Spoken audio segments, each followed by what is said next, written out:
क्या आपको तैरना आता है? नहीं तो आप तैरना सीख लो, बहुत जरूरी है। क्योंकि कभी डूबोगे तो कोई बचाने नहीं आएगा। फोटो खींचेगा, वीडियो बनाएगा, लेकिन बचाने नहीं आएगा। यही हमारी सिस्टम कर रही है। नोएडा के सेक्टर 150 में शुक्रवार की रात एक 27 साल के सॉफ्टवेयर इंजीनियर की दर्दनाक मौत हो गई है। नमस्कार दोस्तों, युवराज गुरुग्राम की एक कंपनी में जॉब करते थे।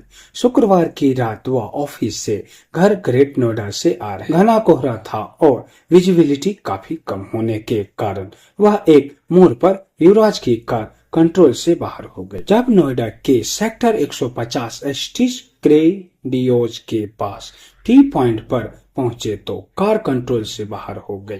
कार नाले की दीवार तोड़कर एक निर्माधी मॉल के परिसर में जा गिरी, जहां पानी भरा हुआ था। कार के पानी में गिरने के बाद युवराज के जैसे तैसे कार के ऊपर चढ़ा। उसके 10 मिनट बाद करीब 12:20 पर अपने पिता के मोबाइल फोन पर इसकी सूचना देते हुए कहा, पापा मैं डूब रहा हूँ, मुझे बचा लो। उसके ये सुनते ही उसके पिता के होश उड़ जाते हैं। बदहवास पिता तुरंत ही मदद के लिए डायल करते हैं 112 पर। फोन मिलाते ही कहते हैं, मेरे बेटे को बचा लो प्लीज।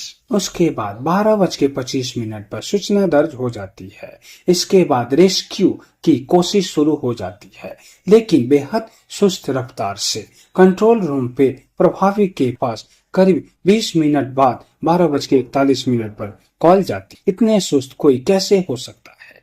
किसी की जिंदगी के बात है, कैसे बैठ सकता है इतनी सुस्त होकर? इस घटना के 50 मिनट बाद पुलिस फोर्स और दमकल कर्मी उस घटना स्थल पर पहुंच जाते हैं। पुलिस फोर्स देख रहे हैं कि युवराज पानी में डूबी अपने कार के ऊपर मोबाइल के टॉर्च जलाकर अपनी मदद के लिए बचाओ की गुहार लगा रहे होते हैं। फिर भी पुलिस और अन्यकर्मी लोग बाकी उसे कोई बचाने के लिए नहीं जा रहा होता है, क्योंकि उसे किसी को तैरना नहीं आता है। इसलिए रेस्क्यू टीम युवराज का तुरंत बाहर निकालने में नाकाम रहती है। डर और संसाधनों की कमी से युवराज तक मदद नहीं पहुंच पा रही होती है। मौके पर मौजूदा बेबस पिता बेटे को डूबते देखते रहते हैं। कोई पूछे तो कह रहे होते हैं कि रेस्क्यू टीम आने का इंतजार कर रहे हैं। ऐसा क्यों? ये किसकी गलती है? यहाँ पे कमेंट करके बताइएगा और बताइएगा कि इसका कोई साधारण सॉल्यूशन होता है या किसी को मरने के लिए ऐसे ही छोड़ दिया जाता है। एक सवाल आपसे पूछता हूँ, कहीं मानो यही हादसा किसी बड़े नेता के बेटे के साथ होता तो क्या ये सिस्टम ऐसा करती? क्या नहीं ऐसा होता तो तुरंत पुलिस फोर्स आते और जल्द से जल्द उसे निकालने के लिए मदद की जाती और उसे निकाल लिया जाता। ये घटना स्थल पर 200 आदमी देख रहे होते हैं और कोई बचाने नहीं जाता है। इससे ये साफ हो जाता है कि कोई किसी का मदद नहीं करता है। इसी में सरकार की भी ये है कि सरकार की भी गलती है। ऐसे सिस्टम बना रखा है कि कोई समय पर साथ नहीं देता है, और ऐसे सरकार को आप क्या कहना चाहते हैं? देखते देखते रात के 1:15 पर SDRF की टीम भी पहुंचती है, लेकिन मदद के लिए पानी से भरे बेसमेंट में नहीं उतर पाती है।